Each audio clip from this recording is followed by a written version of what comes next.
Өнөөдрийн хичээлээр бид past perfect continuous болон past perfect simple цагуудыг харьцуулан судалж, өнгөрсөн цаг хугацаанаас ч өмнө болсон үйл явдлын үр дүн, үргэлжилсэн хугацааг хэрхэн нарийн ялгаж, зөв илэрхийлэх талаар гүнзгийрүүлэн авч үзнэ.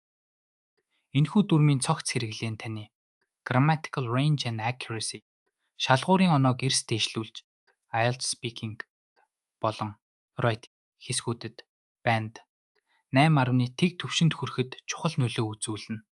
Эхлээд past perfect simple цагийг авч үзье. Энэ цагийг бид subject had витрэн буюу үйл үгийн 3 дугаар хэлбэрээр үүсгэдэг. Past perfect simple өнгөрсөнд болсон хоёр үйл явдлаас аль нэг нь нөгөөгөөсөө өмнө бүрэн дуусныг тодорхой илэрхийлэхэд зориулагдсан.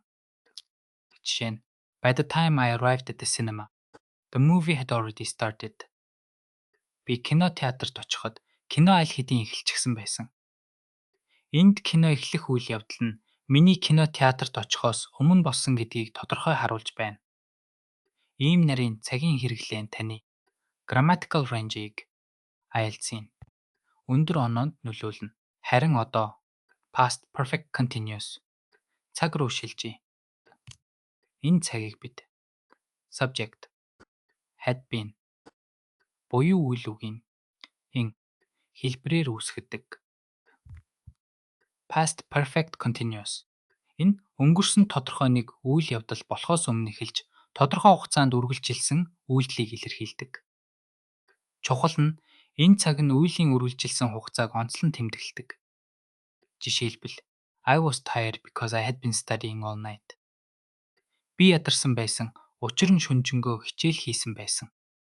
Энд миний ядарсан шалтгаан нь шөнжөнгөө хичээл хийх үйл явц тасралтгүй үргэлжилсэнтэй холбоотойг илэрхийлж байна.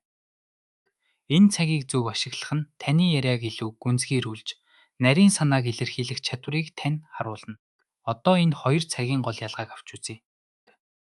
Past perfect simple нэг үйл явдал нөгөөгөөс өмнө бүрэн дуусныг заадаг.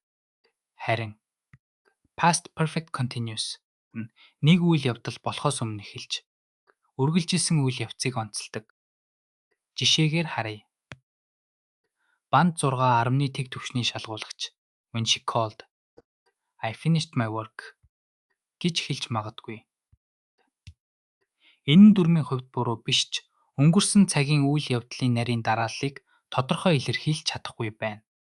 Харин band 8.1 тэг түвшинд when she called I had finished my work гэж хэлэх нь түүний залхахаас өмнө миний ажил дуусан байсан гэдгийг тодорхой цэгцтэй илэрхийлж байна. Энэ ялгааг ойлгож зөв хэрэглэх нь таны grammatical range-ийг дээшлүүлж яриагаа илүү нарийн болгоно. IELTS speaking part 3-нд ийм төрлийн нарийн асуултууд ирдэг. Жишээ нь ажлын ярилцлагын үеэр ийм харилцан яриа өрнөж болно. Ярилцлага авагч You mentioned you've worked on several complex projects. Could you tell me about a time when a project faced unexpected challenges? And what had been happening before that? Та хэдэн нарийн төвөгтэй төсөл дээр ажилласан гэж дурдсан. Төсөл гинтийн бэрхшээлтэй тулгарч байсан. Үеийн талаар болон үнээс өмнө юу болж байсныг ярьж өгөөч. Нэр дэвшигч Sertey, Anli. There was one project where we were developing a new software. We had been testing the system for weeks, but a critical bug emerged just days before the launch. The team had been working tirelessly to ensure quality, but we realized we had overlooked a specific integration point. Энэ хариултад had been testing болон had been working. Энэ нэг үйл явдал алдаа гарахаас өмнө үргэлжилсэн үйлдэлийг илэрхийлж байна. Харин had overlooked энэ өмнө нь болсон дуусан үйлдэлийг зааж байна. Ийм байдлаар band 8.1 тэг түвшний шалгуулагч нарийн үйл явдлын дарааллыг оновчтой илэрхийлж чаддаг. Past perfect simple болон continuous цагуудыг хэрэглэхэд тусалдаг. Яриагаа баяжуулах үгсийн санг авч үзье. Жишээ нь consequently үр дүнд нь улмаар гэсэн утгатай. They had been neglecting me. Antonyms. Consequently The machine broke down. Тэд засвар үйлчилгээгээ үл тоомсорлож байсан үр дүнд нь машин нэвтэрсэн. Дараагийн үг. Subsequently. Дараа нь үүний дараа. She had completed the primary research. Subsequently, she began writing the report. Тэр эхний судалгаагаа дуусгасан байсан. Үүний дараа тэр илтгэлээ бичиж эхэлсэн. Мөн prior to. Өмнө ас өмнө гэсэн утгатай.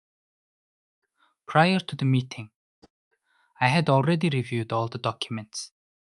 Хурлаас өмнө би бүх баримт бичгүүдийг аль хэдийн хянсан байсан. Эдгээр үгсийг зөв ашиглах нь таны lexical resource, шалгуурын оноог нэмэгдүүлнэ. Одоо таны ойлголтыг шалгах дасгал ажил хийцгээе. By the time the police arrived, the thieves escape with all the jewels. Цагдаа ирэхээс өмнө хулгайчид Эрдэнэсийг аваад аль хэдийн орхисон байсан. Зөв хариулт нь had escaped. Учир нь хулгайчид орох үйлд нь цагдаа ирэхээс өмнө бүрэн дуусныг илэрхийлж байгаа юм. Энэ нь нэг үйл явдал өнгөрсөнд нөгөөгөөсөө өмнө бүрэн дуусныг заадаг. Past perfect simple. Цагийн гол утга билээ. Өнөөдрийн хичээлээр бид past perfect simple болон past perfect continuous цагуудын ялгаа хэрэглээг гүнзгийрүүлэн судалж тэдгэрийг IELTS-ийн өндөр оноонд хэрхэн ашиглах талаар олж мэдлээ. Эдгээр цагийг зөв оновчтой хэрэглэснээр таны grammatical range and accuracy, шалгуурын оноо эрс дэшилж, яриа болон бичгийн хэлэндээ илүү нарийн, тодорхой санааг илэрхийлэх чадвартай болно. Дахин давтаж бодит амьдрал болон IELTS-ийн дасгалууд дээр хэрэглэж дадлагчаарай. Баяртай.